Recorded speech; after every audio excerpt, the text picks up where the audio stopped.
بسم اللہ الرحمن الرحیم۔ شروع اللہ کے نام سے جو بڑا مہربان نہایت رحم کرنے والا ہے۔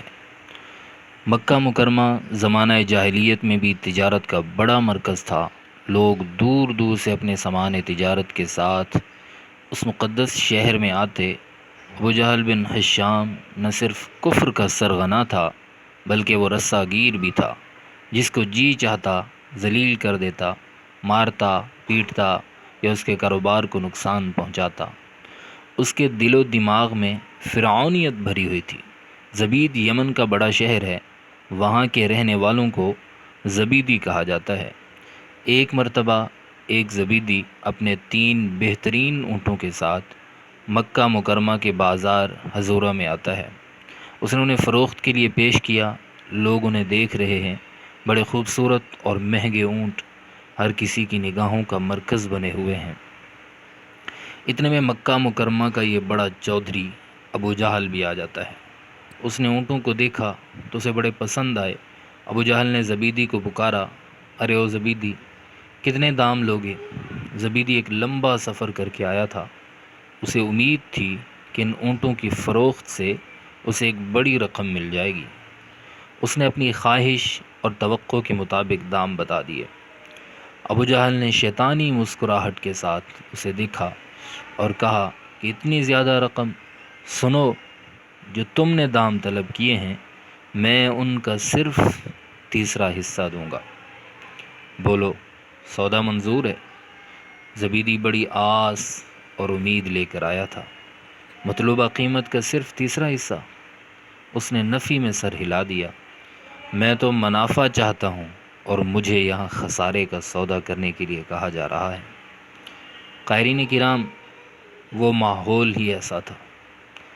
ابو جہل نے اونٹوں کی جو قیمت لگائی تھی اس کی خبر فوراً پورے بازار میں پھیل گئی۔ سب کو معلوم ہو گیا کہ زبیدی نے اس کم قیمت پر اونٹ بیچنے سے انکار کر دیا ہے۔ ابو جہل کا خوف اور ڈر ہر کسی کو تھا۔ اب لوگ ڈر رہے ہیں کہ اگر ہم نے ابو جہل سے بڑھ کر قیمت لگائی تو وہ ناراض ہو جائے گا، اور اس کی ناراضگی کا مطلب یہ ہے کہ رسوا ہونا پڑے گا۔ لہٰذا اس کی ناراضگی کے ڈر سے کوئی اونٹ خرید نہیں رہا۔ انہیں ناقابل فروخت بنا دیا گیا۔ زبیدی نے کچھ دیر انتظار کیا کہ شاید اس کے اونٹ بک جائیں، مگر کوئی گاہک ابو جہل کی ناراضگی کے ڈر سے انہیں خریدنے کے لیے تیار نہیں ہوا۔ اس کا رخ اب اس رحیم و رؤوف کی طرف ہے جو اعلیٰ اخلاق والے ہیں، جن کی کوئی مدد نہیں کرتا وہ اس کی مدد کرتے ہیں۔ آپ صلی اللہ علیہ وسلم سیدنا ابو بکر صدیق، سیدنا عمر فاروق اور سیدنا سعد بن ابی وقاص رضی اللہ عنہم کے ہمراہ مسجد حرام میں تشریف فرما ہیں۔ بنو زبید کا یہ شخص آپ صلی اللہ علیہ وسلم کے پاس آتا ہے اور دہائی دیتا ہے، قریش کی جماعت، بھلا تمہارے پاس مال کیسے آئے گا؟ تجارتی قافلے تمہاری طرف کیسے آئیں گے؟ کوئی تاجر تمہارے پاس کیسے مقیم ہوگا؟ جو تمہارے پاس حرم میں آ جاتا ہے تم اس پر ظلم کرتے ہو۔ یہ شخص پہلے قریش کے مختلف حلقوں کے پاس اپنی فریاد سنا چکا تھا، مگر تمام نے خاموشی اختیار کر لی تھی۔ اللہ کے رسول صلی اللہ علیہ وسلم نے اس سے پوچھا، من ظلمک، تجھ پر کس نے ظلم کیا ہے؟ زبیدی نے بتایا کہ ابو جہل نے مجھ پر ظلم کیا ہے۔ پھر اس نے پوری تفصیل کے ساتھ سارا واقعہ آپ صلی اللہ علیہ وسلم کے گوش گزار کر دیا۔ اللہ کے رسول صلی اللہ علیہ وسلم نے پوچھا، این اجمالک، تمہارے اونٹ کہاں ہیں؟ زبیدی کہنے لگا، وہ ابھی حضورہ ہی میں ہیں۔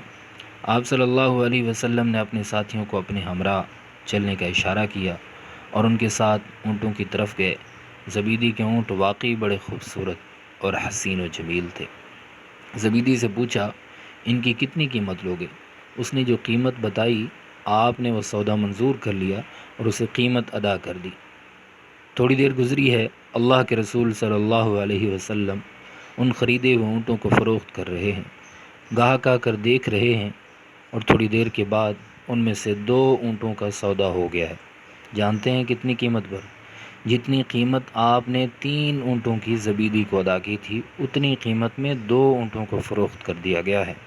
اب منافع میں 1 اونٹ بچ گیا، تھوڑی دیر گزری، اس کا بھی گاہک آ گیا ہے، اللہ کے رسول صلی اللہ علیہ وسلم نے اسے بھی فروخت کر دیا ہے، اور جو رقم آپ صلی اللہ علیہ وسلم کو ملی ہے آپ نے وہ بنو عبد المطلب کی بیواؤں کو دے دی ہے۔ زبیدی کو اس کا حق مل گیا ہے، اس کے اونٹ اس کی مرضی کی قیمت پر فروخت ہو گئے ہیں، مگر اس بڑے مجرم کو سبق تو سکھانا ہے، اسے بتانا ہے کہ دوبارہ اس قسم کی حرکت نہ کرے۔ ابو جہل اسی بازار میں خاموش چپ چاپ بیٹھا ہوا ہے، وہ کسی سے کوئی بات نہیں کر رہا ہے، سوچ رہا ہوگا کہ سوائے محمد صلی اللہ علیہ وسلم کے کون ہے جو میرے مقابلے میں آنے کی جرت کر سکتا۔ اللہ کے رسول صلی اللہ علیہ وسلم اس کے پاس تشریف لے گئے اور اسے ڈانٹتے ہوئے خبردار کیا، اے عمرو، دوبارہ اس طرح نہ کرنا جس طرح تم نے اس دیہاتی شخص کے ساتھ کیا ہے، ورنہ تم میری طرف سے وہ کچھ دیکھو گے جسے تم ناپسند کرتے ہو۔ ابو جہل نے آپ صلی اللہ علیہ وسلم کو دیکھا تو شدید مرعوب ہو گیا، اس میں ہمت اور جرت ہی نہ رہی کہ وہ آپ صلی اللہ علیہ وسلم کے سامنے کوئی بات کر سکے۔ جب آپ نے اسے متنبہ کیا تو فوراً کہنے لگا، اے محمد، میں دوبارہ کبھی ایسا نہیں کروں گا۔ اللہ کے رسول صلی اللہ علیہ وسلم واپس تشریف لے گئے ہیں۔ بازار میں امیہ بن خلف اور وہ مشرکین جو اس وقت وہاں موجود تھے ابو جہل کے پاس آئے ہیں، کہہ رہے ہیں، ابو الحکم، تمہیں کیا ہو گیا؟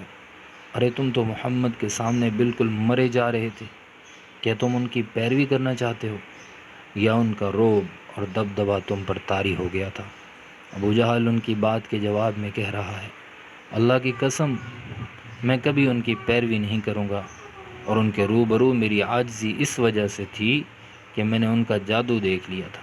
میں نے دیکھا ان کے دائیں بائیں کچھ آدمی ہیں جن کے پاس نیزے ہیں، انہوں نے وہ نیزے مجھ پر تان لیے تھے، اگر محمد صلی اللہ علیہ وسلم کی مخالفت کرتا تو وہ نیزے میرے بدن میں گھونپ دیتے۔